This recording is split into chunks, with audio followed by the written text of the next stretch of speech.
Hundreds of Filipinos in Dubai have reportedly asked for repatriation assistance owing to the Middle East conflict. The United Arab Emirates, or UAE, is excluded from crisis alert levels of the Department of Foreign Affairs, but of course, risks remain. Let's bring in Philippine Ambassador to the UAE, Ambassador Alfonso Ver. Good afternoon, sir. Good afternoon. Thank you very much for this opportunity to share information and update all of you and our kababayans their situation here in the UAE. Oh, first of all, I need to set the record straight. Earlier, I mentioned that our producer told me that you are the son of General Fabian Ver. Mali daw pala. You are the second cousin of General Fabian Ver. Your grandfathers are brothers. Is that correct? I thought that was a personal pleasure. I don't know. I didn't know it was we just wanted to set the record straight. Okay, thank you, Ambassador. First of all, if you could give us a general sense of the situation there, as well as well, you're not part of the risk level, the crisis alert levels, but what's going on there on the ground? Yes, because we're abiding by their own security and safety protocols here, and it's all very stable. Everyone is trusting the government system. It's 1 o'clock here, and there has been no new projectile today since early this morning, and it's all stable. You can really feel that all the services, emergency services, and even the defense capabilities in intercepting all the projectiles that have been hurled here.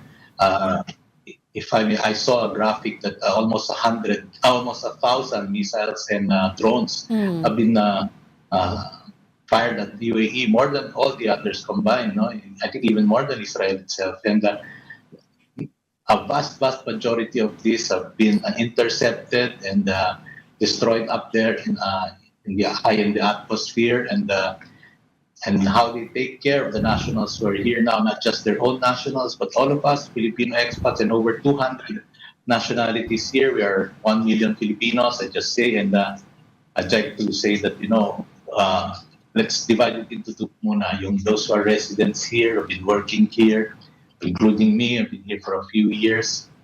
We have full faith, trust, and confidence in the safety that we are enjoying here. The advice is shelter in place or stay safe in your homes. And that is, and just listen to official news, even us, the embassy. We are open actually today. We're keeping our lines open, communication lines. And the other hand are those who are stranded now because, Dubai and the UAE is a very busy hub.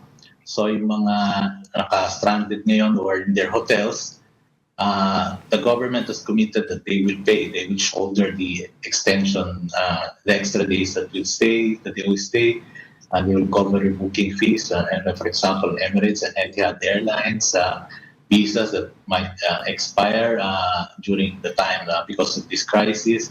Even passports that they will be allowed to leave. They're assuring everyone that prices remain stable and food is available. There's no panic buying. So you can really sense from the community and our own individual individuals and community organizations. They're the ones who are really stating and telling social media how safe and how lucky they are that they are here in the UAE. Ambassador, they plan to cover the expenses related to being stranded or being stuck there. That goes for only OFWs or even the Filipino tourists that are there? All nationals. Oh, okay. All foreigners. Okay. Yeah. Including those in transit, sir, no? Including the ones that are Yes, just... those are because Dubai is a very big transit Yes, sir. hub. So Yes, sir. of course, we also have a large tourist population. So maraming mga naipit sa kanilang mga hotels. So yeah, they will be given free stays if they overstay their original booking, for example. But sir, are there any Ambassador, may isang mayor daw and 11 vice mayors. 1 mayor and 11 vice mayors stranded in Dubai. Kumusta po sila? If they are in their hotel, they are safe there. But I heard that report. Our consulate, we have a consulate general in Dubai, so that's where the bulk of the population is. I heard that report, and many are safe in their hotels, but hindi na sila pinapayagan lumabas, mamasyal and everything. So, but covered sila, and hopefully the recovery flights or even the regular flights open soon. There are limited flights now out of Dubai Airport and Abu Dhabi Airport. I think one in Manila will be scheduled soon. So I think sana tuloy-tuloy na. Oh, So Ano there are pong ginagawa ng flights. vice mayors? What are the vice mayors doing in Dubai? I don't know. and Maybe I think there are. and sorry, you're not in Doha, sir. Sorry, not Dubai. You're not in Dubai. Abu Dhabi. You're in Abu is the Dhabi. capital Okay, of I thought you were in Yeah, Dubai. yeah. Okay, okay. So, sir, there are But of flights course, right everyone now, knows, but limited. Dubai is the real happening place, no? So puro Dubai. Yeah. That's the real place to be. Of course, and yeah. it's around 160 kilometers away. Yes, sir. So, sir, so there are flights right now, but they're limited. Kasi we Yes, are under the partial. impression that the flights were talagang postponed or suspended completely. Unti-unti, starting this morning. Okay. They started with those. I think they started with those who needed to come back from outside, and I'm updated every now and then. So now I just been informed that there might be a flight to the Philippines today. So actually, it was yung meron naman daily schedule. Like for example, for Emirates, there are at least 3 flights a day. So kung bumalik lahat yung regular schedule na yon, so they're starting one. Might leave early evening today. We're waiting for it to be full, talagang confirmed. No? So yesterday, it was a go, but a few hours before na-cancel. That only began today. Yeah, since yesterday, sisimula na dapat na unti-unting buksan, then suddenly there was an advice na hinold muna. Actually, the new advice was until 12 midnight tonight, sarado pa rin. But fortunately, siguro nag-iba din. It's very fluid situation. They're adapting to the developments. And ngayon, may mga pinayagan na flights. Mga how many percent, sir, yung so far operational na yung flights coming in and out of Dubai and Abu Dhabi? Tansya. Sa Abu Dhabi, I really saw a number na hopefully 48 nga sana yesterday. No? But these are very big airports. These are very busy hub.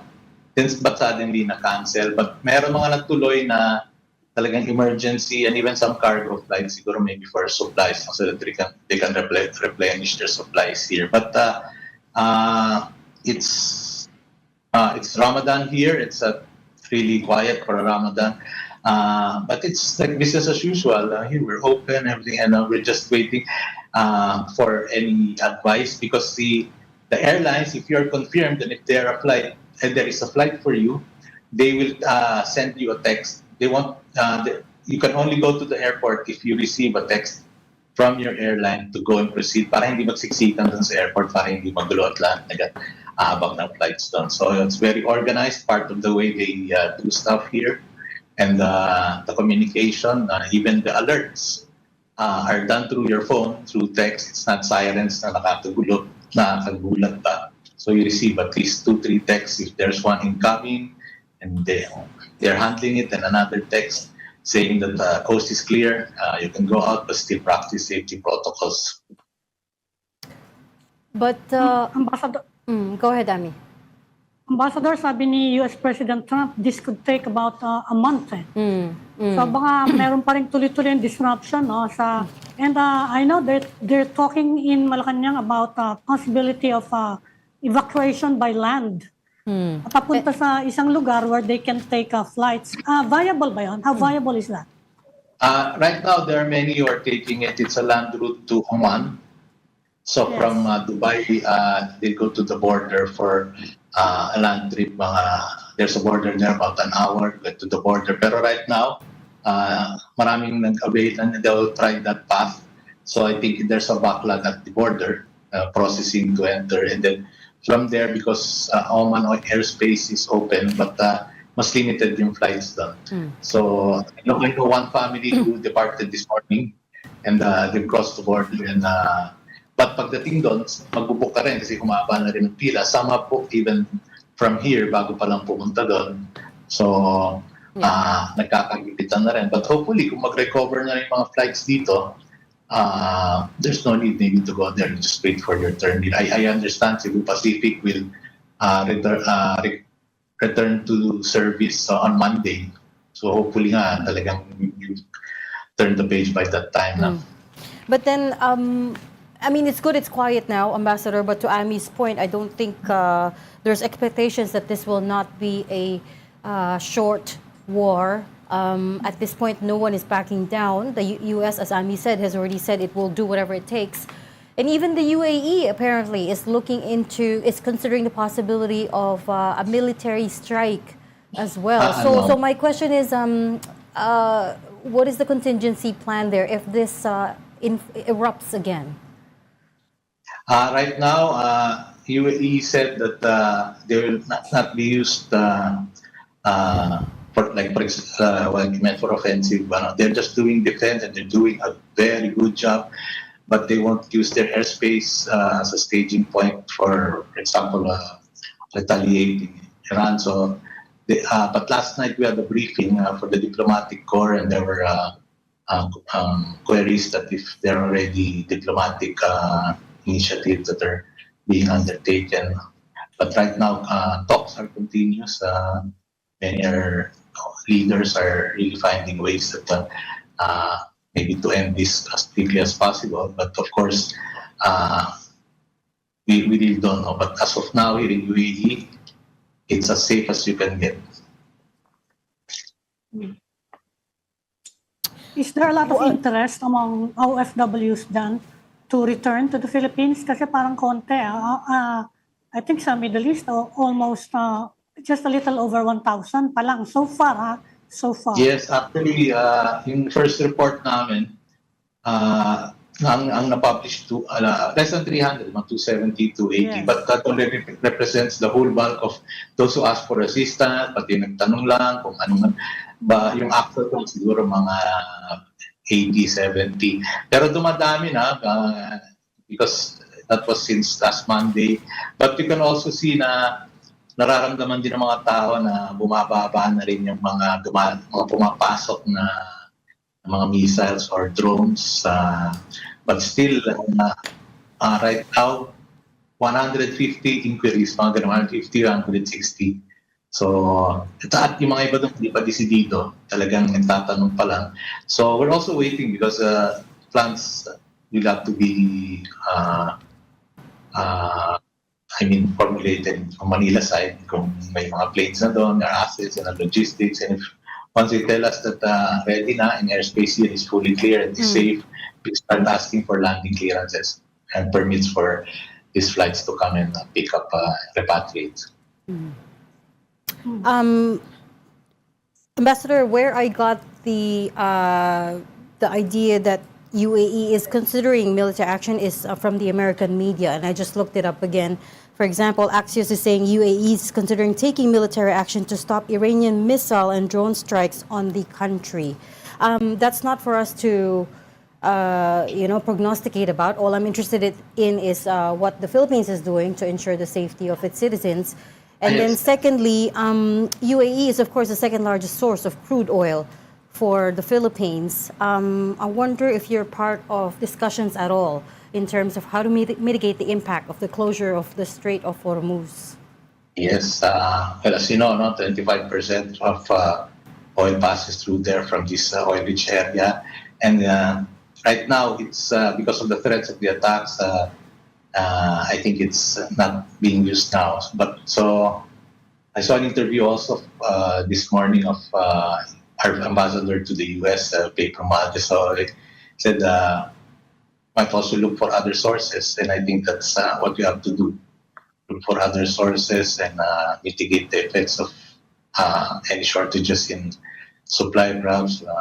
Understand now there are talks of increasing gas prices in the Philippines. So that's why hopefully sana matapos na rin ito, and no one wants...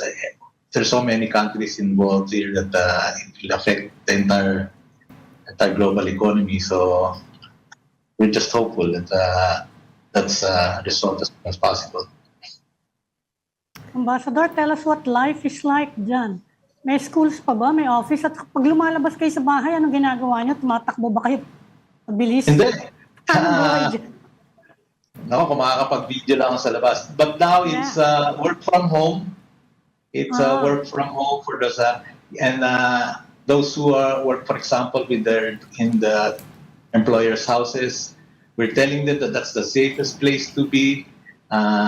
Tapos, it's distance learning now, and I think it's extended until Friday. Pati kami, we're here open at the embassy. We're telling them na don't take unnecessary risk, although we are open but for an emergency, but they're still coming kasi nga, sir, we're taking advantage of the lull. So pumupunta sila. And I'm very glad that so many Filipino individuals, organizations, they're taking it upon themselves to counter disinformation. I think ang dami na yatang lumalabas dyan sa TikTok and everywhere. Hyping up na ganito or making up AI-generated, nakahalo-halo na, nanggulo na, sumasabog na. And it's the Filipinos here themselves who are sending their own counter information, really proving na, really showing that what the UAE government is very generous and very efficient. For example, last Saturday you might have seen that a fire in one of the hotels in Dubai. Yes, Dubai. Ito sa Fairmont, so akala ng mga tao na tina-target yun. Well, in an hour, tapos na. 4 lang yung injured, all treated. Akala nila targeted. So that's one thing. If it's intercepted up in the air, it becomes in debris. Yun, hindi na natin alam ang napupuntahan. Like for example, sa atin, kung New Year, you fire a gun up, hindi na natin alam saan napupunta. So, may naapektuhan na gano'n. Last Sunday at the Abu Dhabi airport here, may debris na nagland na malapit sa airport. So, may mga shrapnel ng konti, may broken glass and parts, metal parts. May Pilipina na natakbo, siya, nabubog siya ng konti. Very minor, and she was treated on-site. So thank God that's our only casualty. Kumbaga, very minor injury. She went back to her employer. I talked to her the other night, and nagulat nga yung employer niya, bakit ang dahil tumatawag ng taga-embassy na ito. Very concerned. But umuwi lang siya, parang lumabas lang, umuwi lang. So, you can go online and see people are, sometimes they're looking at and trying to take videos of incoming projectiles and pinapagbawal na rin kasi aside from the fact na may danger sa'yo or you might spread disinformation, it could also be used for, minomonitor din niya ng kumbaga ng kalaban na tinitignan nila na, alam dito pala yun, they will use your video, dito pala, hindi tama, baka ibahin natin as intay. So it could be used. So, and they're very strict against spreading disinformation and false videos out there. That's why yesterday they even did a national briefing with their military, their diplomatic, all the economic managers are there, the top officials, really assuring the public that this is what we're doing and how successful they have been. Ambassador, last month we just signed the free trade agreement with the UAE. Yes. You think if this war gets protracted, that might get affected? Because I think that a lot of optimism or hope is riding on that FTA na it could help revive the economy here. Yes, it's a comprehensive economic partnership agreement, and actually we were one of the first countries to be offered to conclude that, and it will open up so many opportunities, including movement of persons, not just goods and services. So, and this UAE is now the hub here in the GCC more than, I would say, Saudi Arabia. There are more Filipinos here actually than in Saudi Arabia. So, malaki talaga. So, we really need to, if we can do help, we also add our advice, and we can also our diplomatic efforts on how we can also help resolve this, so it will be good for everyone. But do you think it might have an impact on the rollout of the agreements underneath it? it's it's going to undertake ratification. So that take ratification process. But the promise, the expectation that we have for it, so sana nga ma-materialize, and I hope this is not a bump of the road. Okay. Okay, we'll leave that there. Thank you so much for talking to us, Ambassador Alfonso Ver, Philippine Ambassador to the I just take UAE. this opportunity Thank you, sir. to kumbaga mananawagan. Go ahead, sir. Diyan, lalo na yung mga kinakabahan o natatakot, please, we are okay here. We are safe under the mantle of protection of this very kind and generous government. We are standing in solidarity with them. Filipinos here are safe and sound, and we continue to update everyone. And I'm calling all of them the time they can call on us anytime. Our lines of communication are open. So please just rely on official information and our official sources.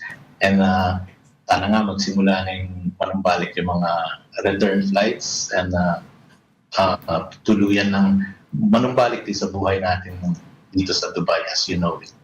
Ambassador, what are the official channels? Is there a hotline? Is there a website? Where can people go? We have a Facebook, we have our website. I cannot flash it now, but we just added a new advisory actually today, calling on people, although we are open.